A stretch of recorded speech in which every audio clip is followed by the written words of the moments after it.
നമസ്കാരം, welcome back to our channel Tales of Angel. എല്ലാവർക്കും എന്നാണ് വിശേഷം? സുഖമായിട്ടിരിക്കുന്നു. ഞാനിവിടെ അടിപൊളിയായിട്ടിരിക്കുന്നു കേട്ടോ. അപ്പോൾ നമ്മുടെ ഇന്നത്തെ വീഡിയോ എന്താണെന്ന് വെച്ച് കഴിഞ്ഞാൽ, ഞാൻ എൻ്റെ കഴിഞ്ഞ ഇൻട്രൊഡക്ഷൻ വീഡിയോയിൽ മെൻഷൻ ചെയ്തിട്ടുണ്ടായിരുന്നു, എനിക്കൊരു ട്രീറ്റ്മെൻറ്റ് എടുത്തിട്ടുണ്ടായിരുന്നു, അതുകൊണ്ട് ഞാൻ ഇപ്പോൾ റെസ്റ്റിലാണ്. ഒരു വർഷമായിട്ട് ഞാൻ വീട്ടിൽ തന്നെയാണെന്ന് ഞാൻ പറഞ്ഞിട്ടുണ്ടായിരുന്നു. പക്ഷേ അത് എന്തിനുള്ള ട്രീറ്റ്മെൻ്റ് ആണ്, എനിക്ക് എന്ത് അസുഖമായിരുന്നു, അതിനെപ്പറ്റി ഒന്നും ഞാൻ മെൻഷൻ ചെയ്തിട്ടുണ്ടായിരുന്നില്ല ആ വീഡിയോയിൽ. അപ്പോൾ നമ്മൾ ഇന്ന് പറയാൻ പോകുന്നത് എൻ്റെ അസുഖത്തെ പറ്റി, ഞാൻ അടുത്ത ട്രീറ്റ്മെൻറ്റിനെ പറ്റിയൊക്കെയാണ്. അപ്പോൾ നമുക്ക് വീഡിയോയിലോട്ട് പോകാം.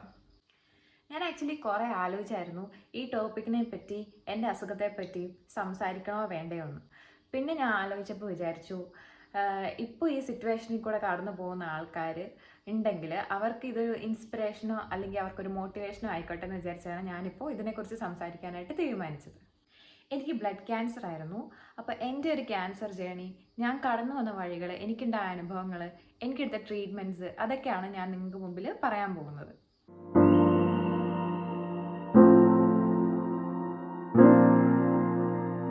ഞാനൊരു നഴ്സിംഗ് സ്റ്റുഡൻ്റ് ആയിരുന്നു. ഞാൻ ഇൻട്രൊഡക്ഷൻ വീഡിയോയിൽ പറഞ്ഞിട്ടുണ്ടായിരുന്നു.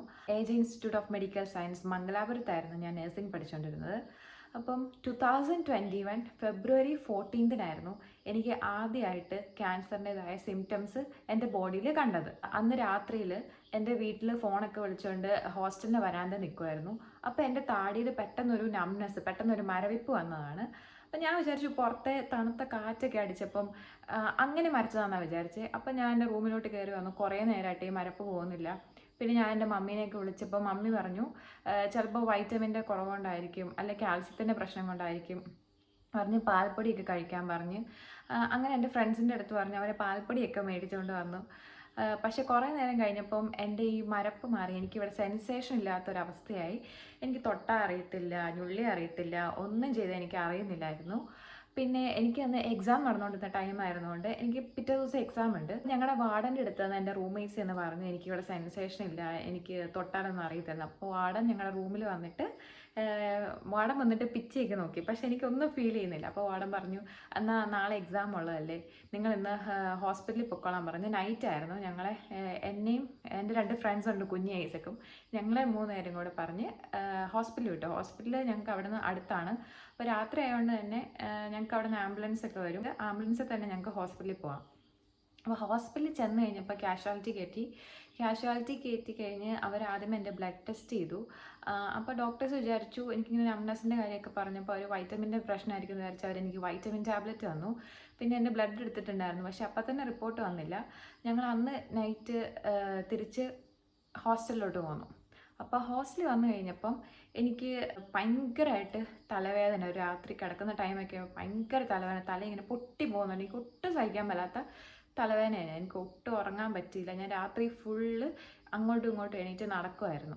പിന്നെയാണെങ്കിൽ ഈ വെളുപ്പിനെയൊക്കെ ആയപ്പം പാരസെറ്റാമോൾ എടുത്തു. അങ്ങനെയാണ് ഞാൻ കുറച്ച് നേരം കിടന്നുറങ്ങി. പിന്നെ വെളുപ്പിനേറ്റ് എക്സാമിന് പോയി.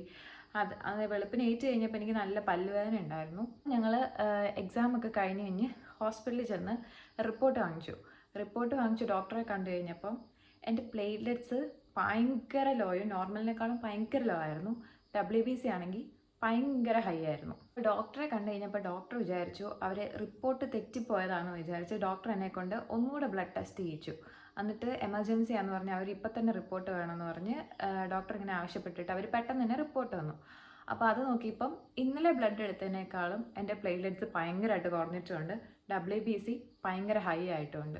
ഡോക്ടർ വന്നിട്ട് എന്നെ ഫിസിക്കൽ എക്സാമിനേഷനൊക്കെ ചെയ്തു. പിന്നെ മെയിൻ ഡോക്ടർ വന്നിട്ട് പറഞ്ഞു എനിക്ക് പെരിഫറൽ സ്മിയർ എന്ന് പറഞ്ഞൊരു ടെസ്റ്റ് ചെയ്യണമെന്ന് പറഞ്ഞിട്ടുണ്ടായിരുന്നു. അപ്പോൾ അതിന് വേണ്ടിയിട്ട് ബ്ലഡ് കൊടുക്കണം. അപ്പോൾ എനിക്ക് 2 ദിവസം അതിന് റിപ്പോർട്ട് വരാൻ ടൈം എടുക്കും. 2 ദിവസം കഴിയുമ്പോൾ എനിക്കൊരു എക്സാം ഉണ്ട്. അപ്പോൾ ആ ടൈമിൽ വന്ന് മേടിച്ചാൽ മതി എന്നാണ് ഡോക്ടർ പറഞ്ഞത്. അപ്പോൾ 2 ദിവസം കഴിഞ്ഞിട്ട് ഞാൻ എക്സാമിനായിട്ട് വന്നപ്പം ഞാൻ ഈ റിപ്പോർട്ട് വാങ്ങിച്ചു കഴിഞ്ഞപ്പം അക്യൂട്ട് ലുക്കീമിയ എന്നാണ് അതിൻ്റെ അകത്ത് കണ്ടത്. ഈ അക്യൂട്ട് ലുക്കീമിയ എന്ന് പറഞ്ഞു കഴിഞ്ഞാൽ മെഡിക്കൽ ടേംസിൽ പറയുന്ന വാക്കാണ്. ശരിക്കും അത് ബ്ലഡ് ക്യാൻസർ ആണ്.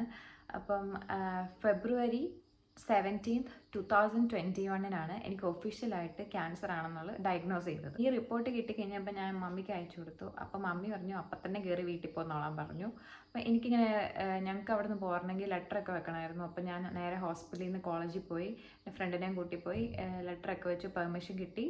അങ്ങനെ അന്ന് വൈകിട്ട് കണ്ണൂരുള്ള എൻ്റെ കസിൻസ് അവർ വണ്ടിയിട്ട് വന്നു. അങ്ങനെ ഞങ്ങൾ നേരെ അമൃതയിലോട്ടാണ് വന്നത്. അമൃതയിലോട്ട് വന്നു കഴിഞ്ഞ് എന്നെ അവിടെ ഡോക്ടറെ കാണിച്ചു. ഡോക്ടറെ കാണിച്ചു കഴിഞ്ഞപ്പോൾ എന്നെ പുറത്തെത്തിയിട്ട് മമ്മിയോട് കുറച്ച് കാര്യങ്ങളൊക്കെ പറഞ്ഞു. പക്ഷേ ഞങ്ങളവിടെ അഡ്മിറ്റ് ആയില്ല. മമ്മി കാരിത്താസ് ഹോസ്പിറ്റൽ കോട്ടയത്തായിരുന്നു വർക്ക് ചെയ്തുകൊണ്ടിരുന്നത്. അപ്പോൾ പിന്നെ ഞങ്ങൾ അവിടുന്ന് നേരെ കാരിത്താസിലോട്ട് പോന്നു.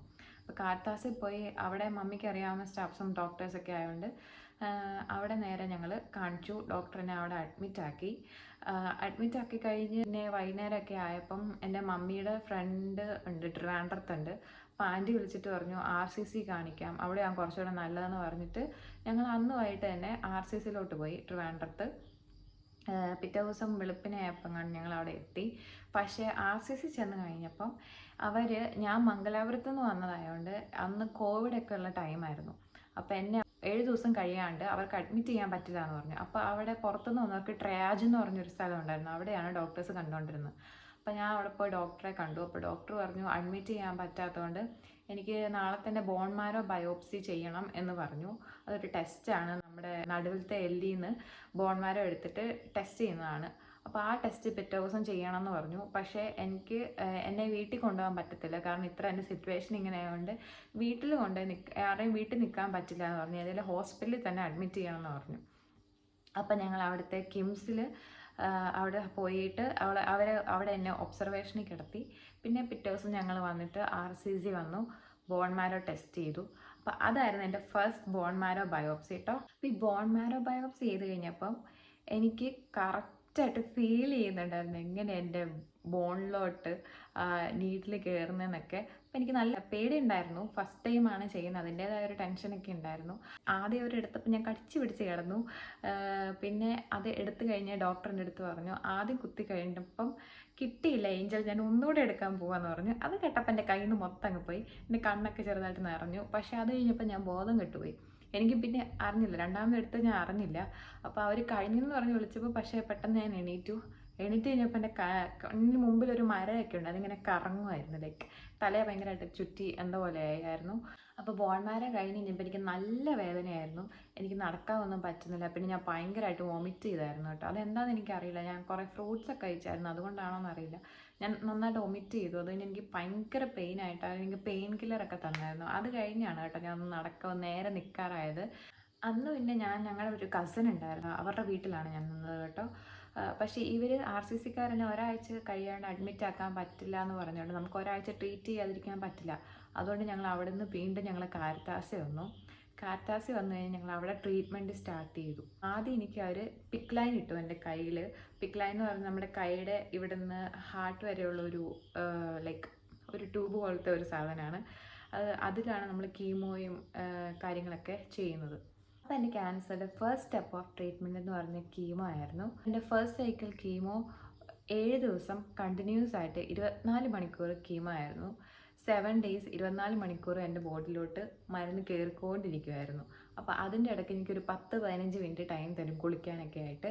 അപ്പോൾ അതല്ലാതെ ബാക്കി എല്ലാ ടൈമിലും എൻ്റെ മേത്തോട്ട് സ്ട്രോങ് മെഡിസിൻസ് കയറ്റിക്കൊണ്ടിരിക്കുകയായിരുന്നു. 7 ദിവസം കഴിഞ്ഞപ്പോൾ എനിക്ക് ഭയങ്കരമായിട്ട് പനി വന്നു. എൻ്റെ പനി മാറുന്നില്ലായിരുന്നു.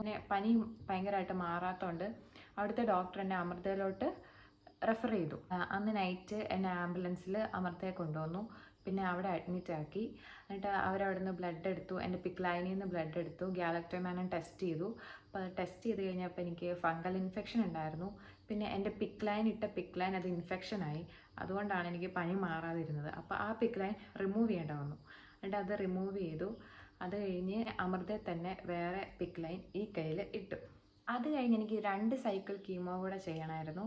അപ്പം ഈ ഫസ്റ്റ് സൈക്കിൾ കഴിഞ്ഞ് എൻ്റെ കൗണ്ട്സ് എല്ലാം കുറഞ്ഞ് കീമോ ചെയ്ത് കഴിയുമ്പോൾ ഓട്ടോമാറ്റിക്കലി നമ്മുടെ കൗണ്ട്സ് എല്ലാം കുറയും. അത് കഴിഞ്ഞിട്ട് തന്നെ കയറി വരണം.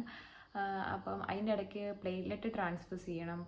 പിന്നെ HB കുറയുമ്പോൾ ബ്ലഡ് ട്രാൻസ്ഫ്യൂഷൻ ചെയ്യണം.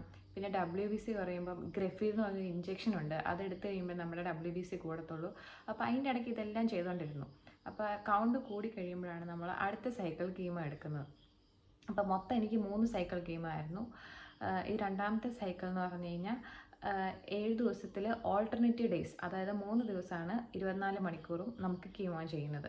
ആദ്യത്തെ സൈക്കിളിൽ 7 ഡേയ്സ് കണ്ടിന്യൂസ് 24 hours കീമോ ആയിരുന്നു. രണ്ടാമത്തെ മൂന്നാമത്തെ സൈക്കിളിൽ ഈ 7 ദിവസത്തിൽ ഓൾട്ടർനേറ്റീവ് ഡേയ്സ് 3 ദിവസമാണ് 24 മണിക്കൂറും കയറിക്കൊണ്ടിരിക്കുന്നത്. അപ്പോൾ അത് ചെയ്തു. അത് കഴിഞ്ഞിട്ട് പിന്നെയും കൗണ്ട് കുറഞ്ഞു. ഇതുപോലെ തന്നെ പ്ലേറ്റ്ലെറ്റും HBയും WBC ഒക്കെ ട്രാൻസ്ഫ്യൂസ് ചെയ്തു. പിന്നെയും കൗണ്ട് കൂടി. അങ്ങനെ 3 സൈക്കിളും കഴിഞ്ഞപ്പം എൻ്റെ ബോൺ മാരോ ബയോപ്സി ഒന്നുകൂടെ ചെയ്തു. എന്നിട്ട് MRD നെഗറ്റീവായി. എനിക്ക് ക്യാൻസർ ഇല്ല, എൻ്റെ ബോഡിയിൽ ക്യാൻസർ സെൽസ് ഇല്ല എന്ന് ടെസ്റ്റ് റിസൾട്ട് വന്നു. MRD നെഗറ്റീവ് ആയതുകൊണ്ട് എന്നെ അവർ ഡിസ്ചാർജ് ചെയ്തു. എൻ്റെ ട്രീറ്റ്മെൻറ്റ് എല്ലാം കഴിഞ്ഞു, അതുകൊണ്ട് ഡിസ്ചാർജ് ചെയ്തു. അപ്പോൾ ഞാൻ ഭയങ്കര ഹാപ്പിയായി, എല്ലാം ഓക്കെ ആയി, സെറ്റായി. അത് കഴിഞ്ഞ് ഞാൻ ഡിസ്ചാർജ് ചെയ്ത് എൻ്റെ മമ്മിയുടെ സിസ്റ്ററുടെ വീട്ടിലോട്ടാണ് പോയത്. കാരണം എനിക്ക് ഇൻഫെക്ഷനുള്ള ചാൻസ് ഉള്ളതുകൊണ്ട് ഒരുപാട് സൂക്ഷിക്കണമായിരുന്നു. ആ സമയത്ത് ഞങ്ങളുടെ വീട്ടിൽ തറവാട്ടിൽ വീടിൻ്റെ പണിയൊക്കെ നടക്കുമായിരുന്നു. അതുകൊണ്ട് എനിക്ക് ഇവിടെ നിൽക്കാൻ പറ്റില്ല. അതുകൊണ്ട് ഞാൻ മമ്മിയുടെ സിസ്റ്ററുടെ വീട്ടിലായിരുന്നു നിന്നത്. അവിടെ ആരുമില്ല, ഞാനും മമ്മിയും മാത്രം അവിടെ താമസിച്ചു. അവിടെ ചെന്ന് കഴിഞ്ഞ് ഒരു 1-2 ദിവസം കഴിഞ്ഞ് കഴിഞ്ഞപ്പം ഞാൻ രാവിലെ ഫുഡ് കഴിച്ച് കഴിഞ്ഞ് വൊമിറ്റ് ചെയ്തു. അത് കഴിഞ്ഞ് പിന്നെ എൻ്റെ തൊണ്ടയ്ക്ക് ചെറിയൊരു ഇറിറ്റേഷനൊക്കെ വന്നു. അപ്പോൾ ആ ടൈമിൽ കോവിഡ് ഉണ്ടായിരുന്നതുകൊണ്ട് ഞങ്ങളുടെ ആൻറ്റിജൻ ടെസ്റ്റ് ഉണ്ടായിരുന്നു. അപ്പോൾ ചുമ്മാ ടെസ്റ്റ് ചെയ്ത് നോക്കിയതാണ്, പക്ഷേ അത് പോസിറ്റീവായി. അപ്പോൾ അവിടെ നിന്ന് ഡിസ്ചാർജ് ചെയ്ത് പിറ്റേ ദിവസം അല്ല അതിൻ്റെ പിറ്റേ ദിവസം കണ്ട് ഞങ്ങൾ വീണ്ടും അമൃതയിൽ പോയി. അവിടെ ചെന്ന് കഴിഞ്ഞപ്പം അവരെന്നെ അഡ്മിറ്റാക്കി. പക്ഷേ അഡ്മിറ്റാക്കിയപ്പം മമ്മിക്ക് എൻ്റെ കൂടെ നിൽക്കാൻ പറ്റത്തില്ല. കോവിഡ് ആയതുകൊണ്ട് തന്നെ എന്നെ മാത്രം ഒരു കോവിഡ് വാർഡുണ്ട്, അവിടെ എല്ലാവർക്കും കോവിഡുള്ള പേഷ്യൻസിനെ നിർത്തുള്ളൂ. അപ്പോൾ അവിടെ എന്നെ അഡ്മിറ്റ് ചെയ്തു. പക്ഷേ ആ സമയത്ത് കുഴപ്പമില്ലായിരുന്നു. ഞാൻ എൻ്റെ കാര്യം അത്യാവശ്യം ചെയ്യാനുള്ള ഒരു എബിലിറ്റി എനിക്ക് ഉണ്ടായിരുന്നു, അതുകൊണ്ട് പ്രശ്നമില്ലായിരുന്നു. പിന്നെ ഒരു 2 വീക്സ് കഴിഞ്ഞപ്പം അവർ പിന്നെ കോവിഡൊക്കെ നെഗറ്റീവായി കഴിഞ്ഞപ്പോൾ ഡിസ്ചാർജ് ചെയ്തു. പിന്നെ എനിക്ക് റൂട്ടീനായിട്ട് ബ്ലഡ് ടെസ്റ്റും ഫോളോ അപ്പ്, ഇടയ്ക്ക് ഡോക്ടറെ കാണാൻ പോകും, അങ്ങനത്തെ ഉള്ള ഇതേ ഉള്ളായിരുന്നു. പിന്നെ അല്ലാതെ വേറെ ട്രീറ്റ്മെൻറ്റ്സ് ഒന്നുമില്ലായിരുന്നു. എൻ്റെ ട്രീറ്റ്മെൻറ്റ്സ് എല്ലാം കഴിഞ്ഞു. പിന്നെ ഞാൻ ഒരു 6-7 മാസം റെസ്റ്റ് എടുത്തു. അത് കഴിഞ്ഞപ്പം ഞാൻ തിരിച്ച് 2023 ജനുവരിയിൽ ഞാൻ എൻ്റെ കോളേജിൽ പോയി ജോയിൻ ചെയ്തു. അപ്പോൾ ജോയിൻ ചെയ്ത് കഴിഞ്ഞപ്പം എനിക്ക് അത്ര നാളത്തെ ഗ്യാപ്പ് ഉണ്ടായിരുന്നുകൊണ്ട് എനിക്ക് എൻ്റെ ബാച്ചിൻ്റെ കൂടെ ഇരിക്കാൻ പറ്റില്ല. എനിക്ക് എൻ്റെ ജൂനിയേഴ്സിൻ്റെ കൂടെയാണ് ഇരിക്കാൻ പറ്റിയത്. ഇയർ ബാക്കായി. അപ്പം ഞാൻ അവരുടെ ബാച്ചിൽ ജോയിൻ ചെയ്തു. വീണ്ടും ഞാൻ നഴ്സിംഗ് പഠനം സ്റ്റാർട്ട് ചെയ്തു. അങ്ങനെ കുറേ നാൾ ഹോസ്പിറ്റലും ഡ്യൂട്ടിയും പഠിത്തം എല്ലാം ആയിട്ട് പോകുമായിരുന്നു. അങ്ങനെ ഇരിക്കുമ്പോഴാണ് നവംബർ 2023 എനിക്ക് വീണ്ടും അസുഖം റിലാപ്സ് ആയത്. രണ്ടാമത് വീണ്ടും എനിക്ക് അസുഖം വന്നു. ഇപ്പം തന്നെ വീഡിയോയ്ക്ക് ഒരുപാട് നീട്ടായെന്നാണ് എനിക്ക് തോന്നുന്നത്. അപ്പം ഞാൻ നിങ്ങളെ ഒത്തിരി പറഞ്ഞ് ബോറടിപ്പിക്കുന്നില്ല. അപ്പോൾ ഇത് കഴിഞ്ഞിട്ടുള്ള കാര്യങ്ങൾ ഇനി എനിക്ക് രണ്ടാമത് വന്നു കഴിഞ്ഞപ്പോൾ എന്തൊക്കെയാണ് ചെയ്തത് അതൊക്കെ ഞാൻ നെക്സ്റ്റ് വീഡിയോ ഒരു സെക്കൻഡ് പാർട്ടായിട്ട് ഞാൻ ഇടാം. സോ എല്ലാവരും എൻ്റെ വീഡിയോ ലൈക്ക് ചെയ്യണം, ഷെയർ ചെയ്യണം, സബ്സ്ക്രൈബ് ചെയ്യണം. അപ്പോൾ അടുത്ത വീഡിയോ ആയിട്ട് നമുക്ക് വേഗം തന്നെ കാണാം. അതുവരേക്കും ബൈ.